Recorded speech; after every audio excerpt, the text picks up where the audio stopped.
조반 먹은 후에 예수께서 시몬 베드로에게 이르시되 요한의 아들 시몬아 네가 이 사람들보다 나를 더 사랑하느냐 하시니 이르시되 주님 그러하나이다. 내가 주님을 사랑하는 줄 주님께서 아시나이다. 이르시되 내 양을 먹이라 하시고 또 두 번째 이르시되 요한의 아들 시몬아 내가 나를 사랑하느냐 하시니 이르되 주님 그러하나이다. 내가 주님을 사랑하시는 줄 주님께서 아시나이다. 이르시되 내 양을 먹이라 하시고 세 번째 이르시되 요한의 아들 시몬아 내가 나를 사랑하느냐 하시니 주께서 세 번째 내가 나를 사랑하느냐 하심으로 베드로가 근심하여 이르되 주님 모든 것을 아시오매 내가 주님을 사랑하는 줄을 주님께서 아시나이다. 예수께서 이르시되 내 양을 먹이라. 내가 진실로 내게 이르노니 내가 잘못은 스스로 띠띠고 원하는 것을 당했거나 이것은 내 팔을 벌리니 남이 내게 띠띠고 원하지 아니하는 것으로 데려가리라. 이 말씀을 하시면 베드로가 어떠한 죽음으로 하나님께 영광을 돌릴 것을 가리키심이로라. 이 말씀을 하시고 베드로에게 이르시되 나를 따르라 하시니 베드로가 돌이켜 예수께서 사랑하시는 그 제자가 따르는 것을 보니 그는 마찬 서서 예수의 품에 의지하여 주님을 파는 자가 보니까 어떠한 자라. 이에 베드로가 그를 보고 예수께 여짜오되 주님 이 사람은 어떻게 되겠사옵나이까. 예수께서 이르시되 내가 이때까지 그를 먹이게 하고자 할지라도 내게 무슨 상관이냐 너는 나를 따르라 하시니라. 이 말씀이 형제들에게 나아가서 그 제자는 죽지 아니하겠다 하였으나 예수의 말씀은 그가 죽지 않겠다 하신 것이 아니라 내가 올 때까지 그를 머물게 하고자 할지라도 내게 무슨 상관이냐 하시는 것이라. 이 일을 구하시고 이들을 기록한 제자가 이스라엘이라. 우리는 그의 증언이 참된 줄 아노라. 함께 있습니다. 예수께서 행하신 일이 이외에 많으니 만일 낱낱이 기록된다면 이 세상가도 이 기록된 책을 두기에 부족할 줄 아노라. 아멘. 이것은 주님의 말씀입니다. 오늘은 드디어 2년 10개월 동안 함께했던 요한복음의 마지막 부분입니다. 요한복음의 끝부분을 오늘로써 요한복음 강해를 마치게 됩니다. 오늘은 예수님이 베드로를 회복시키시면서 베드로에게 너는 나를 따르라고 말씀하십니다. 사람을 살리는 방법에는 비판이나 충고보다는 칭찬과 격려가 더 효과적입니다. 건강한 비판이나 사랑의 충고도 사람을 변화시키지만 그보다 진정한 칭찬과 격려가 사람을 더 변화시킨다는 것이죠. 사람이란 다른 사람들로부터 칭찬과 격려를 받기를 원합니다. 신앙생활에서도 세상살이에서도 칭찬받기를 바라고 있다는 것이죠. 자신이 하는 일에 대해 확신이 없고 자신감이 결여되어 있는 경우에 누군가가 다가와서 작은 격려라도 해준다면 그 사람은 다시 살아나게 됩니다. 그는 상상도 할 수 없는 엄청난 능력을 보이게 된다는 것이죠. 세상에는 잘못된 칭찬도 있고 위선적인 격려도 있습니다. 그러나 중요한 것은 인생을 긍정적으로 그리고 창조적으로 살아가기 위해서는 칭찬과 격려가 꼭 필요하다는 사실입니다.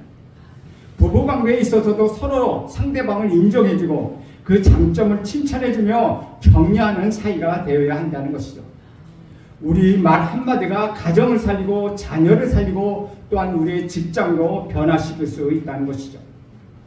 우리 예수님께서 과거로 돌아가려는 제자들을 여전히 사랑하셨을 뿐만 아니라 그들이 자기 모순에 빠져 힘들어하고 있을 때 예수께서 찾아오셔서 위로하시고 격려해 주셨습니다. 제자들은 옛날의 직업 물고기 잡는 것으로 돌아가 그물을 들고 바다로 나가서 새벽이 되도록 그물을 던졌습니다. 하지만 단 한 마리의 물고기도 잡지 못했다는 것이죠. 그때 예수님께서 찾아오셔서 제자들에게 배 오른쪽으로 그물을 던지라고 말씀하셨습니다. 제자들이 우리 예수님의 말씀에 순종하고 배 오른편에 그물을 던졌을 때 그물이 찢어질 정도로 많은 물고기가 잡히는 기적을 경험하게 됩니다. 칭찬과 격려는 사람을 살리고 용기를 주게 된다는 것이죠. 요한복음의 부록과 같은 21장에서 우리 예수님께서 제자들에게 격려해 주시고 용기를 주십니다. 그뿐만 아니라 심각한 우울증으로 인하여 자기 갈등에 빠져 있었던 베드로를 일으켜 세우시고 격려하시고 회복시키시고 그에게 비전을 주십니다. 우리 예수님께서 요한복음의 마지막 21장을 충만한 은혜로 장식하고 있다는 것이죠. 부활하신 예수님께서 추운 새벽에 숯불을 피워놓고 생선과 떡을 구워 제자들을 불러 함께 아침 식사를 나누었습니다. 그런데 제자들의 얼굴빛은 그리 밝지 못했다는 것이죠. 예수님과 함께 하면서도 자기 갈등과 모순에 빠져있는 베드로가 특히 그랬습니다. 예수님께서 베드로에게 시선을 집중하십니다. 이 장면은 마치 영화의 한 장면, 드라마의 한 장면이 초점이 한 사람으로 모아진 것처럼 크게 크로즈되어 있는 상황이라는 것이죠. 15절 말씀 우리 함께 읽겠습니다. 시작. 그들이 조반 먹은 후에 예수께서 시몬에게 이르시되 요한의 아들 시몬아 내가 이 사람들보다 나를 더 사랑하느냐 하시니 이르시되 주님 그러하나이다. 내가 주님을 사랑하는 줄을 주님께서 아시나이다. 이르시되 내 어린 양을 먹이라 하시고 베드로는 평소에 예수님을 따르는 것을 좋아했습니다. 그래서 예수님께 헌신하면서도 한편으로 인간적인 갈등과 좌절감이 있었다는 것이죠. 이것은 우리 믿음의 현주소를 보여주고 있다는 것이죠. 우리가 예수님을 믿는다고 하면서 의심하지 않는 것은 아니라는 것입니다. 우리가 열심히 기도하고 있으면서도 우리는 한편으로 또한 의심하고 있다는 것이죠. 주님을 섬긴다고 해서 문제가 없는 것은 아니라는 것입니다. 때때로 우리는 예수님을 의심하고 회유에 빠져 배신하기까지 하게 된다는 것이죠. 그런 현상이 유독 베드로에게 심했다는 것 같습니다. 마태복음 16장 22절에 보면 예수님께서 십자가에 못 박히신 후에 사흘 만에 부활하신 것을 말씀하실 때 베드로는 예수님을 붙잡고 항변하여 이르시되 주님 그리 마옵소서 일이 겪고 죽게 미치지 아니하리이다 라고 장담했다는 것이죠. 말을 함부로 하는 것이 아닌데 그는 그렇게 장담했다는 것입니다. 당시에 베드로는 쉽게 흥분하고 열정이 넘치고 있었습니다. 그래서 예수님의 말씀과 같은 일은 절대로 예수님께 일어나지 않는다고 그는 큰 소리를 치고 있었다는 것이죠. 마태복음 26장 33절에서도 베드로는 모두 주를 버릴지라도 나는 주님을 결코 버리지 않겠습니다 라고 호언장담을 하고 있습니다. 우리는 주위에서 큰 소리를 치는 사람을 보면 때로는 불안감을 느끼게 됩니다. 그 사람은 확실하게 배신하지 않는다고 자신 있게 말을 하지만 그것은 마음뿐이라는 것이죠. 그래서 성경에 마음은 원이로되 육신이 약하여 라는 말씀이 있다는 것입니다. 자신은 약속하고 결단을 보이지만 실제로 그대로 살려고 하면 잘 되지 않는 것, 그것이 사실이라는 것이죠. 사실 바로 베드로가 그런 사람입니다. 베드로는 평소에 예수님에게 잘하면 잘할수록 이상하게 인간적인 말을 하게 되는 실수를 연발하게 된다는 것입니다. 그는 본인인데 얼마나 힘들고 괴로워했겠습니까? 자신이 말한 대로 상황이 전개되지 않으니 얼마나 힘들었겠습니까? 베드로는 예수님께 큰 소리를 쳐놓고 가야바 법정의 계집종 앞에서는 예수님을 3번이나 부인했다는 것이죠. 그러자 예수님의 말씀대로 새벽 닭 우는 울음소리를 듣게 되었다는 것이죠. 베드로는 밖으로 나가 통곡하였고 자신은 예수님을 사랑하는데 왜 예수님을 모른다고 말을 했을까 하며 자책하고 괴로워했습니다. 예수님께서 부활하실 때까지 베드로의 행적은 여러모로 추측해보면 그는 일종의 열등감에 사로잡혀 있었던 것 같습니다. 잘하고 싶은데 제대로 되지 않으니까 나는 왜 이럴까 하는 유형에 해당한다는 것이죠. 아마 베드로는 심각한 우울증에 빠져 있었던 것이 아닌가 저는 그렇게 생각합니다. 우리가 생각하고 말하고 싶은 대로 하면은 그렇게 살면 얼마나 좋겠습니까? 하지만 그렇지 못한 것이 인생이라는 것이죠. 부부 관계도 마찬가지입니다. 자녀와의 관계도 마찬가지라는 것이죠. 사랑한다는 말만 해놓고 뺨을 때리게 되는 부부 사이라는 것이죠. 그러면 어제 사랑하는 말과 오늘 손이 올라가는 것이 무슨 상관이 있냐 하면서 자기 분열에 휩싸이기도 한다는 것이죠. 자녀를 사랑한다는 거면서 너 내일 시험인데 너 입시 공부하는 애가 어떻게 그럴 수가 있니? 라고 잔소리를 하지만 한편으로는 사랑한다고 하면서 나의 입에는 자꾸 그런 잔소리가 나간다는 것이죠. 그런 현상은 가정, 사회, 신앙생활에서도 얼마든지 우리는 찾아볼 수 있습니다. 베드로는 부활하신 예수님을 보고도 자기 갈등 때문에 아무것도 할 수 없어서 그저 그물을 집어들고 다시 업으로 돌아갔습니다. 그의 얼굴은 웃음 대신에 근심이 가득했을 것이고 생기 대신에 무기력증이 넘쳐났을 것입니다. 예수님과 함께 떡과 생선으로 아침을 먹으면서도 베드로의 마음 한구석에는 우울감이 짓누르고 있었다는 것이죠. 더 재미있는 것은 베드로가 사도 요한의 말을 듣고 해변에 서 계신 예수님 발견하고 급히 바다에 뛰어내려 다가갔지만 막상 예수님 앞에 도착하자 가슴이 답답했다는 것을 느끼게 되었다는 것이죠. 우리는 21장 말씀에서 베드로가 뭔가 맡겨 답답해하고 있는 것을 우리는 느낄 수 있다는 것입니다. 그때 예수님께서 베드로에게 시모나 하고 부르십니다. 우리 예수님께서 베드로의 공식적인 이름이 아니라 개인적이고 친밀한 이름을 택하셨다는 것이죠. 베드로에게 다른 말을 하게 되면 그의 울분이 터져버릴지도 모르는 상황이었다는 것이죠. 예수님께서 베드로의 마음을 읽으시고 그에게 접촉하시는 방법을 달리하셨다는 것입니다. 그런 다음에 예수님께서는 베드로에게 다른 사람들보다 나를 더 사랑하느냐고 질문하십니다. 우리가 어떤 사람과 싸움을 했다고 칩시다. 미워서 싸운 것이 아니라 사랑해서 싸운 것입니다. 그리고 나서 싸운 것에 대하여 까맣게 잊어버리고 다른 이야기를 하며 예전처럼 지낸다는 것이죠. 그래도 나를 사랑해 라고 말을 한다는 것입니다.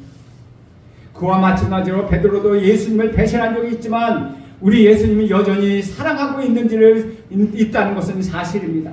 게다가 우리 예수님께서는 이 사람들보다 나를 더 사랑하느냐고 물어봐 주시기도 합니다. 여기서 베드로는 숨통이 트이게 되고 다시 살아나게 됩니다. 좋은 말 한마디가 사람을 일으켜 세웁니다.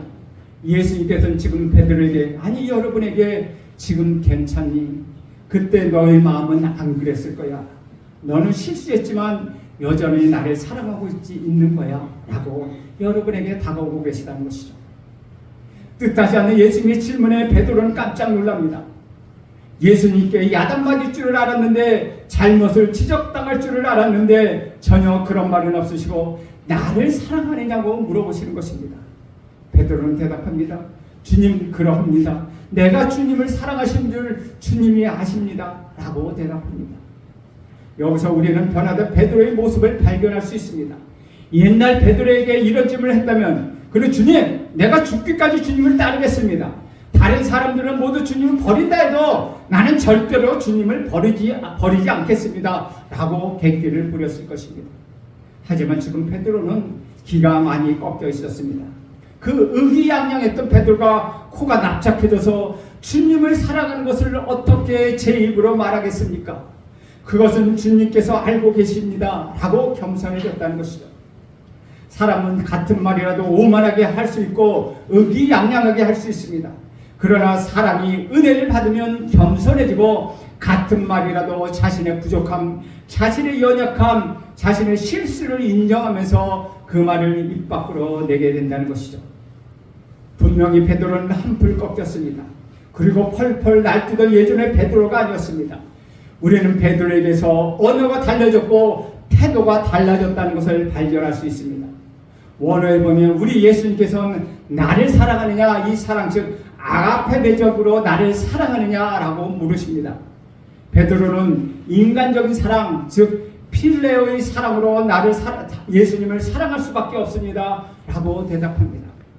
자기 주제를 파악하고 겸손한 베드로의 고백은 예수님으로부터 엄청난 말씀을 끌어오게 하는 빌미를 제공했다는 것이죠. 곧 예수님께서 베드로의 대답을 들으시고 내 양을 먹이라고 말씀하십니다. 즉 베드로에게 사명을 주셨다는 것이죠. 하나님의 위대한 미션은 겸손한 사람의 사랑 고백에서 시작된다는 것입니다. 베드로는 주님, 이 정도면 제가 할 수 있습니다. 그것은 저의 전공입니다 라고 말하지 않았다는 것입니다. 그런 식으로 고백하면 절대로 이런 일은 되지 않습니다. 왜냐하면 내가 일을 하기 때문이라는 것이죠. 그렇다면 내가 잘하는 것이고 내가 익숙한 것이며 내가 눈 감고도 할 수 있고 나보다도 잘하는 사람이 없다는 뜻이 된다는 것이죠.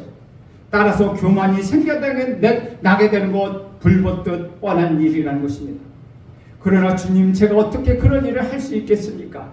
라고 겸손하게 사랑을 고백할 때 우리 예수님께서는 내 양을 먹이라고 그에게 비전, 미션, 사명감을 허락해 주셨다는 것입니다. 16절 말씀 함께 읽겠습니다. 시작. 또 두 번째 이르시되 요한의 아들 시몬아 내가 나를 사랑하느냐 하시니 이르시되 주님 그러하나이다. 내가 주님을 사랑하는 줄 주님께서 아시나이다. 이르시되 내 양을 치라 하시고, 우리 예수님이 첫 번째 말씀하신 후에 똑같이 두 번째 말씀을 하십니다. 베드로는 똑같이 대답합니다. 그는 더 이상 큰 소리 칠 것이 없습니다. 17절 말씀도 함께 읽겠습니다. 시작. 세 번째 이르시되 요한의 아들 시몬아 내가 나를 사랑하느냐 하시니 주께서 세 번째 내가 나를 사랑하느냐 하심으로 베드로가 근심하여 이르되 주님 모든 것을 아시오매 내가 주님을 사랑하는 줄을 주님이 아시나이다. 예수께서 이르시되 내 양을 먹이라. 예수님은 두 번째 말씀을 하신 후에 세 번째도 똑같은 질문을 하십니다. 우리 예수님께서 거듭해서 세 번이나 똑같은 말로 사랑하느냐 질문을 하시자 베드로는 마음에 근심이 들기 시작했습니다. 그리고 바짝 긴장감이 듭니다. 그리고 두렵고 떨리는 마음을 갖게 된다는 것이죠.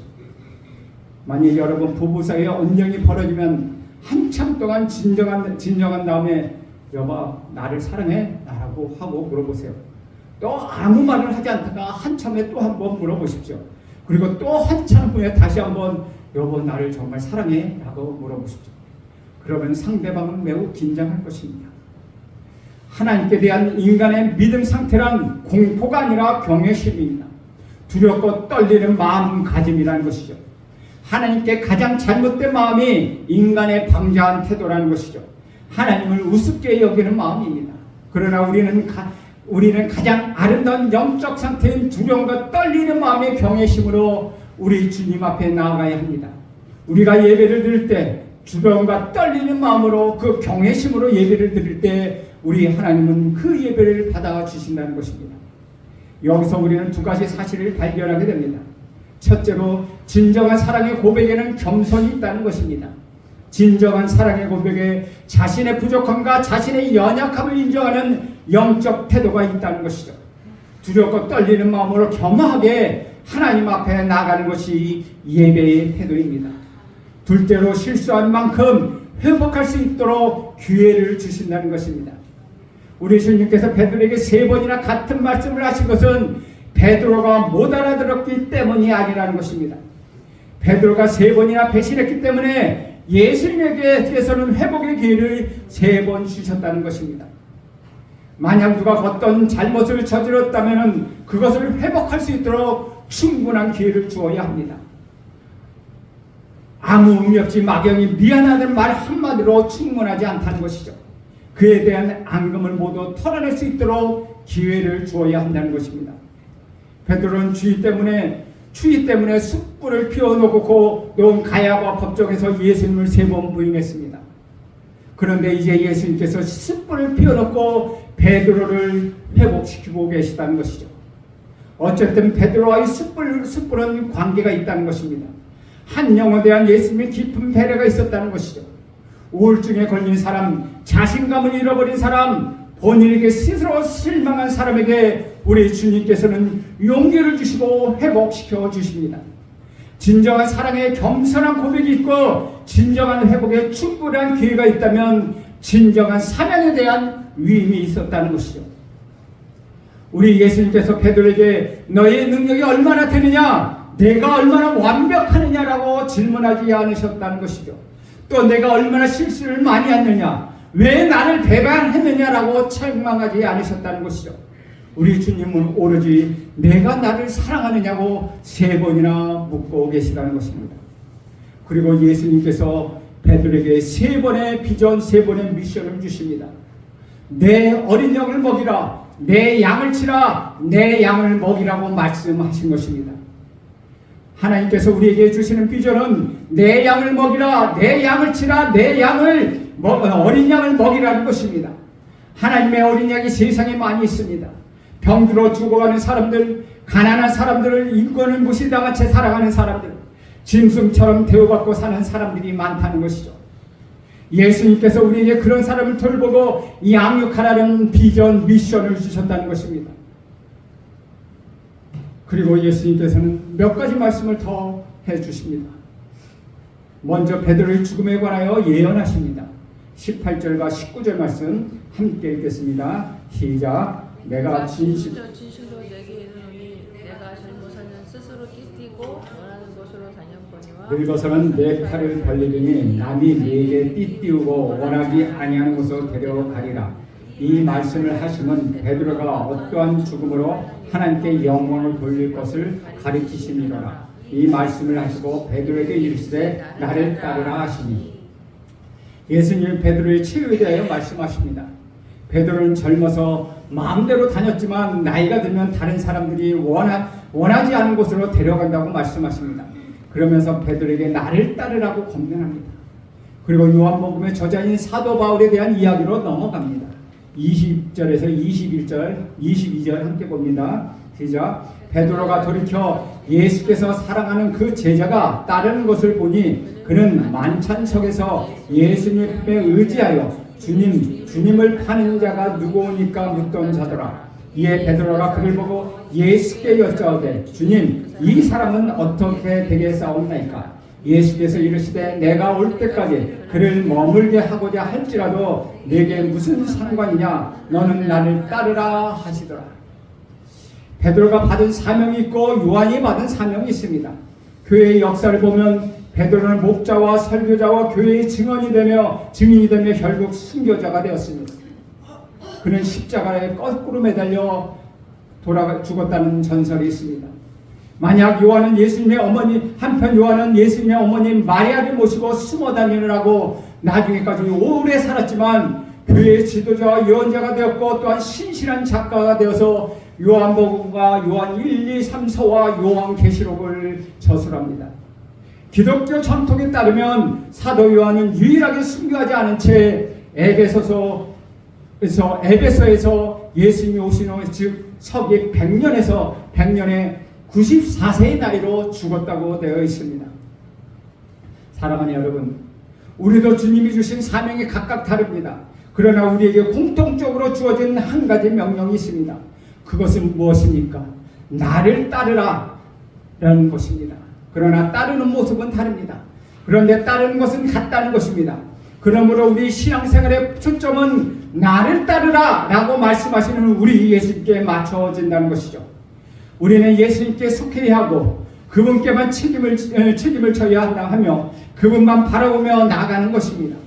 그렇게 될 때 주님을 사랑할 수 있고 그 사랑으로 다른 지체들을 사랑할 수 있다는 것입니다. 그러나 나중에 이 말씀에 제자들에게까지 나아가자 오해가 생겼다는 것입니다. 어떤 오해입니까? 우리 23절 말씀 함께 읽겠습니다. 시작. 이 말씀이 형제들에게 나가서 그 제자는 죽지 아니하겠다 하였으나 예수의 말은 그가 죽지 않겠다 하신 것이 아니라 내가 올 때까지 그를 머물게 하고자 할지라도 내게 무슨 상관이냐 하신 것입니다. 그 당시에 사도 요한에 대한 소문이 돌고 있었습니다. 요한은 예수님께서 재림하실 때까지 죽지 않는다는 소문이었다는 것이죠. 그래서 베드로가 그 사실을 들어서 예수님께 여쭈어봤다는 것이죠. 그러자 예수님께서는 그가 일찍 죽든 늦게 죽든 죽지 아니하든 내가 무슨 상관이냐 라고 말씀하신 것입니다. 다시 말하면 예수님 만약 그 제자가 죽지 않게 됐든지 어떤 일이 벌어지든지 그것은 베드로나 다른 제자들이 신경 쓸 일이 아니다. 예수님이 결정할, 예수가 결정할 일이라고 말씀하셨다는 것이죠. 즉 주님이 우리 예수님이시라는 것입니다. 그렇다면 매우 중요한 말씀입니다. 그리고 예수님은 베드로에게 너는 나를 따르라고 말씀하십니다. 사도 요한이 죽든 안 죽든, 사도 요한이 일찍 죽든 늦게 죽든 그것은 너와 상관이 없으니 신경 쓰지 말고 너는 나를 따르라고 지금 말씀하고 계시다는 것이죠. 우리는 다른 사람에 대한 일에 관심을 가질 때가 있습니다. 그때 우리 주님께서 이렇게 말씀하십니다. 나를 따르라. 내가 언제 죽을지 모른다. 너희의 동반자도 언제 죽을지 모른다. 기업이나 직장이나 영원한 것은 아니다. 내가 하고 싶다고 다 할 수 있는 것도 아니다. 내가 젊어서 마음대로 다녔지만 나이가 들면 할 수 없게 된다. 내게 중요한 것은 나를 따르는 일이다 라고 지금 말씀하고 계시다는 것이죠. 곧 예수님께서 우리에게 비전을 주시는 것입니다. 내 어린 양을 먹이라. 내 양을 치라. 내 양을 먹이라. 그리고 나를 따르라고 말씀하고 계시다는 것이죠. 베드로의 사랑이 양을 돌봄과 희생을 통하여 나타났다면 우리 예수님께서 사랑하는 그 제자의 사랑은 신실한 기록을 통하여 나타냈다는 것입니다. 이 사람이 바로 요한인데, 요한이 쓴 글을 보면 그는 아주 지적으로 예민한 사상가였다는 것을 우리는 알 수 있다는 것이죠. 특히 요한복음의 서론을 보면 다른 복음서에서도 찾아볼 수 없는 수준 높은 통찰력을 보여주고 있다는 것입니다. 모든 상황을 다 목격했던 제자인 요한은 지성과 통찰력과 감수성을 겸비한 사람이었기 때문에 그가 예수에 관한 일을 기록하는 것은 아주 신뢰할 만하다는 것입니다. 24절 말씀 함께 읽겠습니다. 이 일들을 증언하고 이 일들을 기록한 제자가 이 사람이라. 우리는 그의 증언이 참될 줄을 아노라. 여기서 우리는 요한 자신이 아니라 누군가 그의 곁에서 지켜본 사람이 있음을 알 수 있다는 것이죠. 그의 제자들일 수도 있고 그가 섬긴 에베소 교회의 장로들일 수도 있다는 것이죠. 그들이 그 기록을 토대로 하여 이 책을 최종적으로 묶으면서 마지막을 언급한 것을 여기에 쓴 것입니다. 25절에 보면 예수께서 행하신 일이 이 외에도 많으니 만일 낱낱이 기록되면 이 세상이라도 이 기록된 책을 두기에 부족할 줄 아노라 라고 하고 끝마칩니다. 이것은 약간 과장법을 사용한 것입니다. 원래 유대인들은 과장법을 사용하기를 잘합니다. 시편에 보면 눈물이 너무 많이 흘러서 침대가 둥둥 떠다닌다 라는 식으로 과장법을 쓰고 있습니다. 그러니까 요한복음이 예수님과 하나님 나라에 관한 모든 것을 다 말해주지는 않는다는 것입니다. 그러므로 우리가 아무리 성경에 대해 많이 알고 있더라도 우리 지식과 우리 교리의 한계가 분명히 있다는 것을 기억하고 있어야 한다는 것이죠. 주 안에서 사랑하는 여러분, 우리 예수님이 마지막으로 하신 말씀 기억하십시오. 너는 나를 따르라. 오늘 이 시간 우리 주님께서 여러분에게 말씀하십니다. 내 인생길을 가지 마라. 내가 계획한 일 그 길을 가지 마라. 그리고 너는 나를 따르라라고 지금 말씀하고 계시는 것입니다. 이 말씀이 여러분의 사명이 되길 저는 간절히 원합니다. 이 말씀이 여러분의 비전이 되길 간절히 바랍니다. 그리하여 하나님의 축복이 여러분 모두에게 충만히 임하기를 간절히 축원드립니다. 기도하겠습니다. 하나님 아버지, 주님은 우리에게 회개하라고 하시고 야단치시는 것이 아니라 사랑하느냐고 묻습니다. 주님, 내가 주님을 사랑하는 줄 주께서 아십니다. 내 힘으로 사랑할 수 없습니다. 마지막으로 베드로에게 하신 말씀처럼 우리가 주님을 따를 능력도 없지만 주님을 따르기로 결심합니다. 헌신합니다. 결단합니다. 주 예수의 이름으로 기도합니다. 아멘.